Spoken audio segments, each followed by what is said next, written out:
নমস্কার, সবাইকে স্বাগত আমার ইউটিউব চ্যানেল ম্যাথ ফর অঙ্ক শিখাতে। আমি অমিত। তো আজকের আমরা এই ভিডিওতে আলোচনা করব যে কোন ব্রাঞ্চ নিয়ে পড়লে ভালো হবে।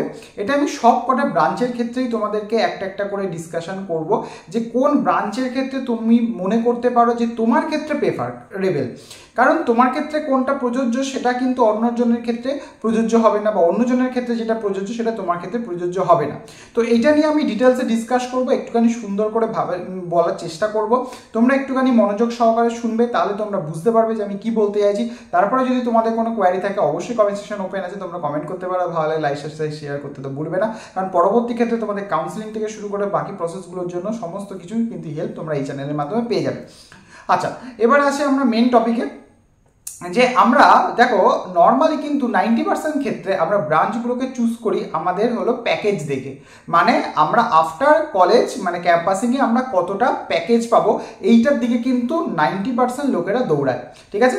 তাই জন্য সিএসসি, আইটি, ইসির মতন ব্রাঞ্চগুলোতে ডিম্যান্ড খুব বেশি।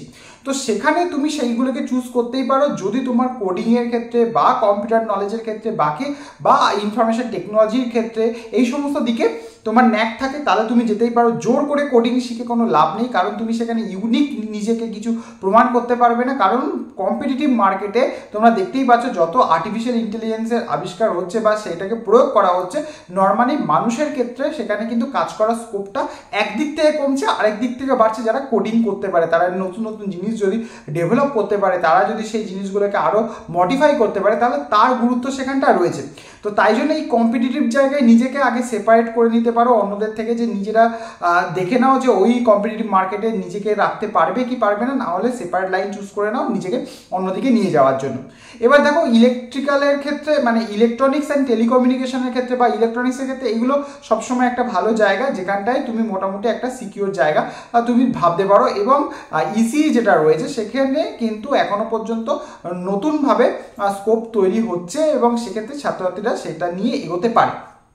এবার আমি কোর ব্রাঞ্চগুলোতে চলে আসি, লাইক কেমিক্যাল, একটুখানি পরে বলছি, কেমিক্যাল বাদ দিয়ে ইলেকট্রিক্যাল, মেকানিক্যাল, সিভিল। দেখো সিভিল এবং ইলেকট্রিক্যাল আর মেকানিক্যাল মোস্ট প্রবাবলি ক্ষেত্রে এগুলো কিন্তু প্রাইভেট সেক্টরে জব অতটা পর্যন্ত কিন্তু মানুষকে টানে না, বা অতটা স্যালারি সেখানে পিক করা যায় না সব ক্ষেত্রে, ঠিক আছে। তাই জন্য এখানে ছাত্রছাত্রীদের এইটার প্রতি ন্যাক কম। কিন্তু যদি আমি গভর্নমেন্ট সার্ভিসের কথা বলি, সেক্ষেত্রে কিন্তু সিভিল এবং ইলেকট্রিক্যালের একটা হিউজ অপরচুনিটি আছে। যে কোনো ক্ষেত্রে যে জুনিয়র ইঞ্জিনিয়ারের পোস্ট বা অ্যাসিস্ট্যান্ট ইঞ্জিনিয়ারের যে পোস্টগুলো বেরোয়, সেক্ষেত্রে আমার ইলেকট্রিক্যাল এবং সিভিলদের ক্ষেত্রে সব থেকে ভালো সুযোগ আছে।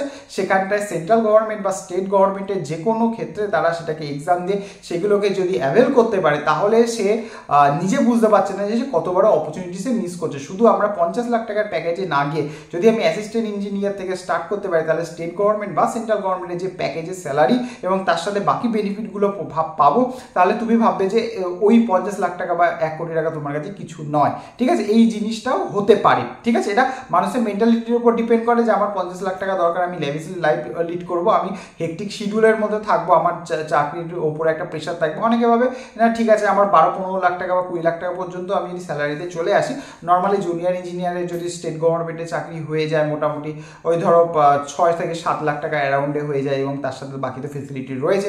এবং সেন্ট্রাল গভর্নমেন্ট হলে তোমরা বুঝতেই পারছো আরও বেশি হয়ে যাবে সেটা।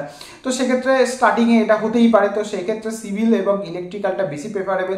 মেকানিক্যালের ক্ষেত্রে রেলে চাকরি হওয়ার একটা সুযোগ রয়েছে, অনেকে ইলেকট্রিক্যাল মেকানিক্যাল এই জন্য চুজ করে। সেক্ষেত্রে তার যদি সেপারেট লাইন হয়, এখানে কিন্তু কম্পিটিশন মানে এখনো পর্যন্ত ততটা পর্যন্ত আসেনি, কারণ এই লাইনটা লোকে কিন্তু খুব একটা জানে না বা খুব একটা নিয়ে ভাবে না। কারণ টেকনিক্যাল লাইন বলতেই আমাদের মনে হয় যে বিটেক করছি মানে ইলেকট্রিক্যালে বা সিভিলে না করে আমাদের কম্পিউটারে বা আইটিতে করা, এগুলো হলো আমাদের একটা সোশ্যাল দিক থেকে একটা মানে ভালো ইমেজ ক্রিয়েট করা। আচ্ছা তুই ভালো ইন্টেলিজেন্ট মানুষ, যে তুই এগুলো নিয়ে পড়ছিস, এরকম একটা হাইপ ক্রিয়েট করা যায়, এবং সেক্ষেত্রে বলতেও একটা গর্ব বোধ হয়, এরকম একটা মানুষের মধ্যে রয়েছে। যেরকম ছোটবেলায় স্কুল চুজ করার ক্ষেত্রে একটা ভালো স্কুলের নাম বলে আর সায়েন্স বলে তুই এই স্কুলে এই সাবজেক্ট নিয়ে পড়ছিস, সেরকম সেমভাবে অনার্স করতে গেলে আর ম্যাথ অনার্স করছিস তার মানে এরকম আছে, আর ইংলিশ অনার্স, বাংলা অনার্স, আচ্ছা আচ্ছা বিএসসি জেনারেল, আচ্ছা। তো এই জাস্ট লাইক দ্যাট আমি জাস্ট একটা কম্পেয়ার করার চেষ্টা করছি। কোনো জিনিস খারাপ নয়, কোনো জিনিস ভালো না, সেটা পরবর্তী ক্ষেত্রে গিয়ে তোমরাও বলবে আমরা পাস করে এসছি বলে, আমরা সেক্ষেত্রে এটা বললে এখন তোমাদের কাছে ডায়লগ হয়ে যাবে। তো এছাড়াও যে ফুড টেকনোলজি বা সামথিং এই জিনিসগুলো রয়েছে, প্রিন্টিং বলো বা বাকি যে সমস্ত ব্রাঞ্চেসগুলো পড়ে রইলো সেই সমস্ত ব্রাঞ্চেসগুলো নিয়ে আমি ডিটেলসে প্রতিটা ব্রাঞ্চগুলো, এখানে তো আমি মাত্র হাতে কোনো 7-8টা ব্রাঞ্চের নাম বললে, আরও যত ব্রাঞ্চেস আছে আমি সমস্ত ব্রাঞ্চ নিয়ে একটা ভিডিও বানিয়ে দেবো এবং সেক্ষেত্রে কোন কোন কলেজগুলো তোমাদের বেটার সেগুলোও আমি তোমাদের আস্তে আস্তে বলে দেবো। তাই জন্য আমি বারবার বলছি নোটিফিকেশনটা অন করে রাখো।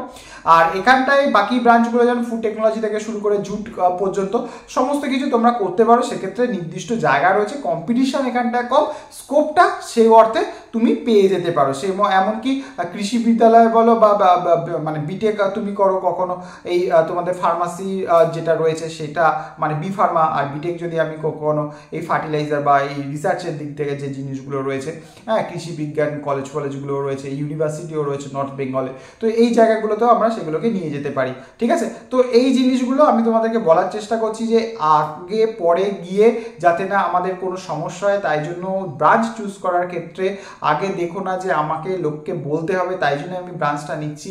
সেক্ষেত্রে যদি আইটি সেক্টরের জিনিসগুলো হয় সেগুলো নর্মালি গভর্নমেন্টের থেকে প্রাইভেট সেক্টরের চান্সটা অনেক বেশি থাকে গভর্নমেন্ট সেক্টরের থেকে, এবং থাকে না আমি বলছি না, আমি বারবার বলছি যে বেশি থাকে এবং সেক্ষেত্রে প্যাকেজটাও হাই থাকে। বাট কোর ব্রাঞ্চগুলো যদি আসে সেক্ষেত্রে গভর্নমেন্টেরই চান্স একটুখানি বেশি থাকে এবং সেক্ষেত্রে স্যালারি অবশ্যই প্রাইভেটের থেকে কম, কিন্তু হেক্টিক থাকে না এবং সেখানে ল্যাভিশ লাইফ লিড করা যেতে পারে এবং সেখানে পাওয়ার পজিশনও থাকতে পারে। তুমি অন্তত কিছু বছর সেখানে অবশ্যই বলতে পারো অতিবাহিত করে এলে। এবার আরেকটা জিনিস যেটা আমি ছেড়েছিলাম সেটা কেমিক্যাল, খুব কম ছেলেপুলে পড়ে, কিন্তু যারা পড়ে তারা ভালো জায়গায় যায় মোটামুটি। তারা যদি একটুখানি চেষ্টা করে যে অ্যাব্রডে গিয়ে কাজ করবে তাহলে তো ভালো স্যালারি হতে পারে। নর্মালি আমরা কেমিক্যাল বলতে আমরা তো তেলের ক্ষেত্রে বলি ইন্ডিয়ার এইচপি বা তোমার ইন্ডিয়ান অয়েল, এই সমস্ত জিনিসগুলোর নাম শুনে থাকি। আর বাকি না হলে বলবে যে নাহলে আরব কান্ট্রিগুলোতে চলে যাব, সেখানে সে কুয়েত থেকে শুরু করে আর ইউএই পর্যন্ত সেখানে আমরা গেলে ভালো স্যালারি পাবো। সেটা প্রত্যেকের নিজস্ব চিন্তাভাবনা। সেক্ষেত্রে তুমি আমাদের ইন্ডিয়াতে যে কোনো অয়েলিং কোম্পানিতে গিয়েও কাজ করতে পারো, অন্য ক্ষেত্রেও কাজ করতে পারো। সেক্ষেত্রে তুমি যদি আমাদের রাজ্যের বাইরে অন্তত যাও সেক্ষেত্রেও গিয়ে আমরা ভালো প্যাকেজে স্যালারি পেতে পারি। তাই জন্য এগুলো কোনো ক্ষেত্রেই খারাপ জিনিসপত্র নয়। আর আর্কিটেকচার পড়ে রইলো, আর্কিটেকচার অনেকেই পড়ে, সেখানে তুমি চাকরি পাও, নিজের সেলফ একটা বিজনেস স্টার্ট করো, সমস্ত কিছু করা যেতে পারে। সেটার জন্য আগে লাগে সেলফ কনফিডেন্স। আর লাস্টে রইলো বি ফার্মাসি দেখো স্যালারি কম হলো, স্কোপ অপরচুনিটি খুব বেশি, কারণ এইটা হলো এমন একটা সেক্টর কখনো এই সেক্টরটাকে বন্ধ করতে পারবে না, আর এটা করে খাওয়ার কোনো অভাব নেই। স্যালারি কম হতে পারে কিন্তু এরকম নয় যে তুমি ধরো তুমি একটা গুগল কোম্পানিতে চাকরি করছো, কিছুদিন পর 10% 20% কোম্পানির লোক ছাঁটাই করে দিল, সেক্ষেত্রে হয়তো সিএসি করে সেই ছেলেটা বসে থাকতে পারে, কিন্তু তোমার বসে থাকা অভাব থাকার এই জিনিসটা কিন্তু হবে না, সেটা মিনিমাম অ্যামাউন্ট হলেও। এবং তোমরা প্যান্ডেমিকের সময় দেখেছো যে সব সেক্টর বন্ধ হলেও এই সেক্টরগুলো কিন্তু কখনো বন্ধ হয় না।